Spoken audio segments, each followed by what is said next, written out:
안녕하십니까. 이번 시간에는 레옹의 화초라는 타이틀로 그 내용으로는 평화의 조건이라는 주제를 가지고 살펴보도록 하겠습니다. 자, 레옹의 화초.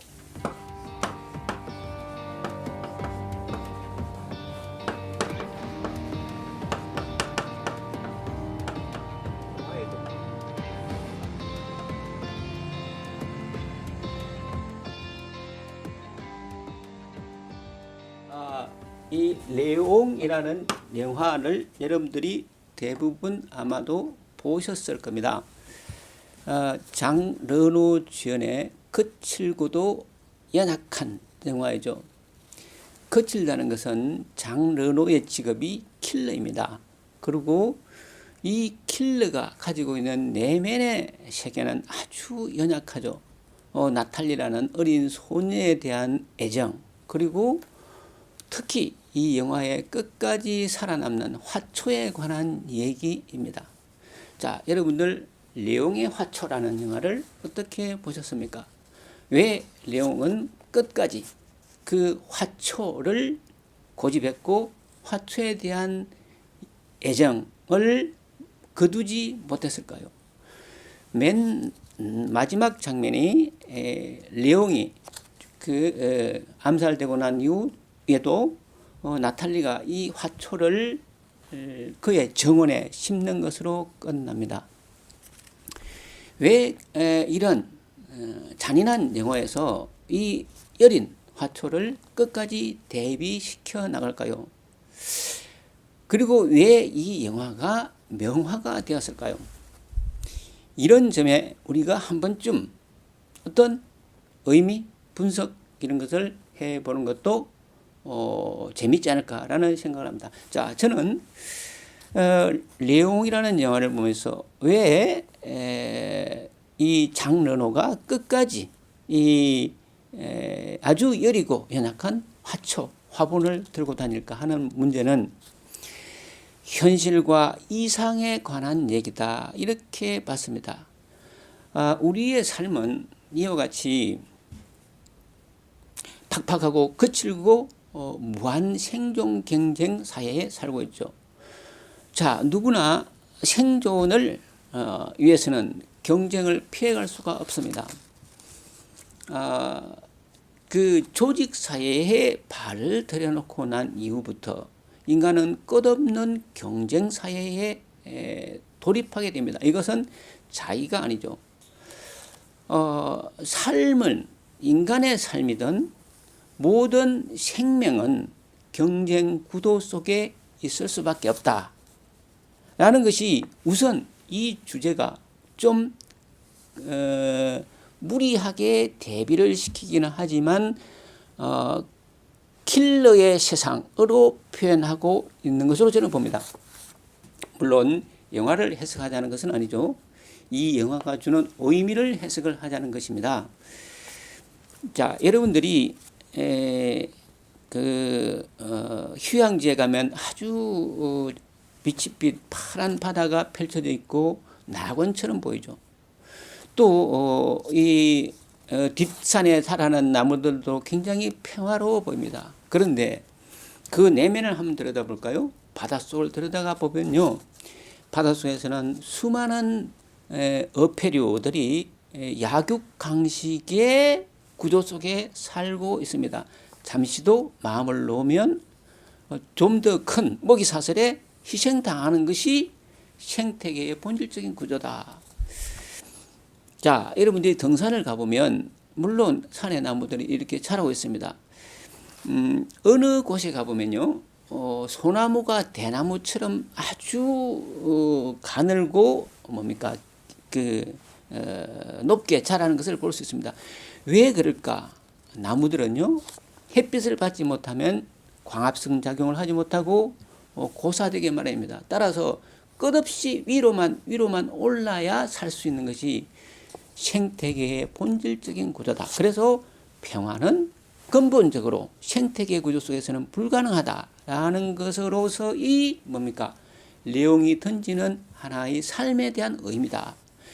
이 삶이라는 것이 이와 같이 강팍하고 폭력적이고 극단의 경쟁만 있다면 우리의 삶은 얼마나 핍박하고 고통스러울까요? 그러나 인간은 거기에서 끝나지 않죠.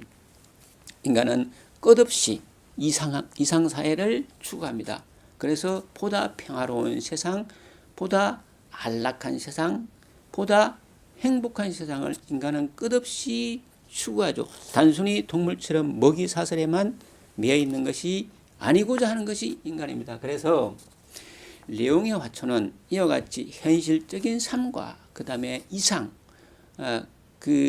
외부적인 강팍함과 내면의 부드러움, 이것을 끝없이 대비시킴으로써 우리의 삶을 그대로 표현하고자 하지 않았는가라는 생각을 해봅니다.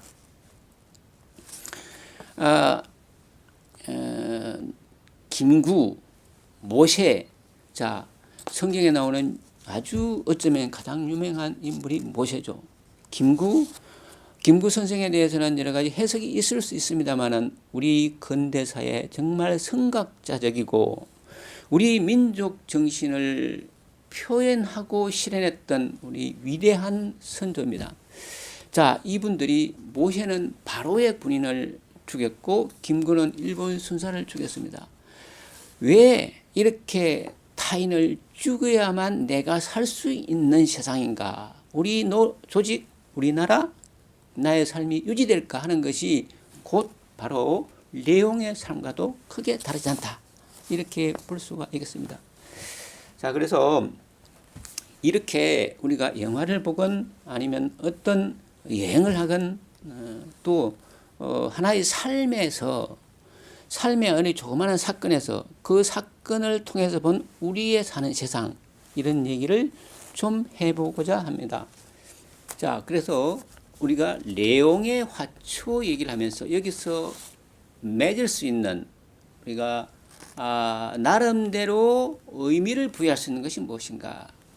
우리의 삶은 레옹의 삶처럼 철저한 무한의 경쟁사에 어쩌면 킬러가 되어야만 살 수 있는 세상을 살고 있으면서 끝없이 선함, 행복함, 연약함, 내면의 부드러움을 추구하는 것이 우리의 삶이라면 우리가 본질적으로는 선하고 연약하다가 하더라도 어쩔 수 없이 인간의 삶은 레옹처럼 이어져 가야 된다라는 메시지를 던지고 있는 것이 아닐까라는 생각입니다.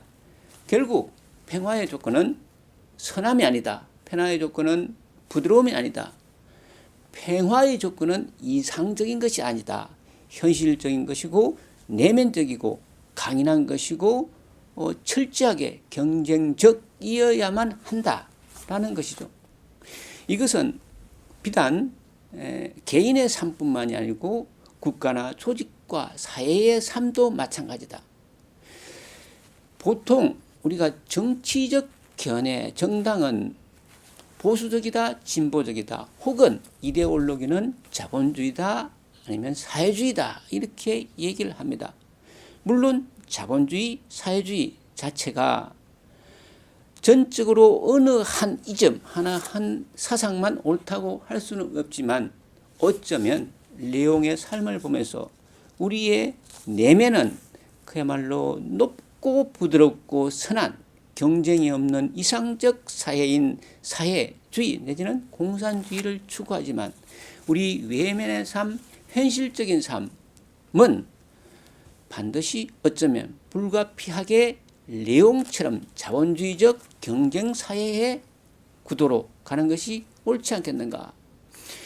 정책도 초등학교 교육에서부터 모든 정책이 이와 같이 크게 대별됩니다. 경쟁이 옳은가 아니면 보다 더 인간적인 평화적 분위기, 평화적 상태가 좋은 것인가 라는 문제인데 어쨌든 우리가 평화의 조건은 강해야지만이 경쟁 구도에서 승리해야지만이 평화가 가능하다는 레옹의 영화가 보여주는 현실이 우리가 이 영화를 보면서 얻을 수 있는 하나의 교훈적 의미 아닐까라는 생각을 해보게 되었습니다. 감사합니다.